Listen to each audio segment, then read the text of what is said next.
You're watching HNL. I'm Ursula and we're speaking to Clea Dias about marketing, branding, and LinkedIn. Because we love LinkedIn. Love LinkedIn. And we have a follow-up question still from the previous section. Impressions. So when you do a post, you have your impression numbers. Yeah. And it's sometimes fun to see when they go up and down. What is an average that we should look at that's a good number to be at? And what is when you're doing really well? Yeah, that's a tough one, I think. And not everyone even knows that LinkedIn shows you how many impressions you're getting. So when you post something, if you go back and look on your post, at the bottom of it, it actually shows you, which is nice because then you can start comparing, you can start seeing, okay, this is the kind of content my audience likes, and do more of that when you see it's getting more impressions. So for me, I would say on average, a lot of my posts are on that kind of 500 impressions type mark. I would be striving for more of 1,000. If I've had a post that's been shared really broadly, it's maybe something a bit more topical, perhaps slightly controversial, you can get to 20,000 impressions. The more people comment, the more people share, the more people see it. So it goes back to that knowing who you're talking to, giving them information that's relevant to them, and then people will comment and share, and your engagement will go up. And do you see, as the engagement goes up, that your followers or your network is growing with it? Yes, absolutely. As soon as people see your name in their feed, and especially quite regularly, and then they realize, okay, this is someone who's got interesting views, it's relevant to me in my industry, and they will follow you. There you go, as easy as that. It's easier said than done. Yeah, because it's about being consistent. And I think there's that age-old, oh, but I don't have time, and I'm so busy, and when am I going to do that? And again, people think that they have to now write an article or do a whole podcast, and it's not that. So it's using, for me, the way I started, it's using those kind of dead moments when you're just standing in a queue or putting in petrol, just log onto the platform and comment on someone else's post. Yeah. I love that, and I believe in confident consistency. Well, consistency creates the confidence. Exactly. But you are inspiring me because I do put a lot of effort in creating a post, so that's why I only post 3 times a week, because so much energy goes into creating that one. But you're making me realize it's actually easier. Well, LinkedIn actually gives you a score. Did you know that? No. So it's called an SSI Score. Yeah. So it's your Social Selling Index Score.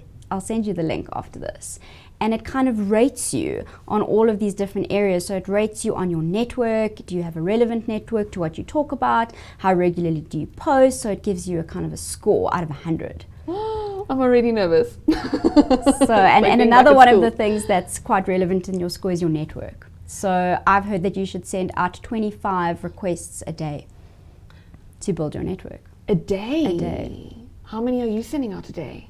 I'd say when I started really building my profile, I was doing that. I was sending out 20 plus. Now I'm kind of a bit more selective, but I do try every day to just reach out to people. When I log on, I say what I want to say, and then I spend a bit of time looking at the suggested people to follow and reaching out, because that's what it's there for. And what do you mean when you say reaching out? Is it just like sending a request, or is it talking to them? It's sending a request or following them. So I can start seeing their content in my feed. Okay. And then once we get there, and if I think it's relevant, then I will reach out, or I will comment or engage with them. I am so inspired. Check your score. What is your score? So it fluctuates. Okay. So 1 week, if you've sent out a lot of requests, you'll probably sit on about 70. And then on a week where you haven't been very active, it might drop down to 50. Okay, we're learning so much. And you can comment below if you're also learning, and if you also have any questions for Clea that we can ask her. And I love numbers. I just want to say that I love goals. I love setting goals. So bring on the 25 your score. Look at your score. Look at the score. Limiting beliefs, because a lot of confidence has to do with your belief system. Do you have any limiting beliefs that you're currently working on or have dealt with for a while? I think it's always that belief that you're going to be judged for saying something or acting in a certain way, or it's those labels you give yourself. I can't do this because I am this or I'm not this. So I can't network because I'm not outgoing. And when you give yourself those labels, you start believing them. It's that whole thing, the power of your thoughts. Yeah. And I think if you can just get past that and quieten down your inner critic. And to understand that the inner critic is always going to be there. Yeah. And sometimes I feel like when the inner critic is loud on loudspeaker, it means I'm stretching myself even more. So And it's that's a good good. thing. It's Yes. good, yeah. Now, what does confidence feel and look like to you? So for me, confidence is about this balance of show versus tell.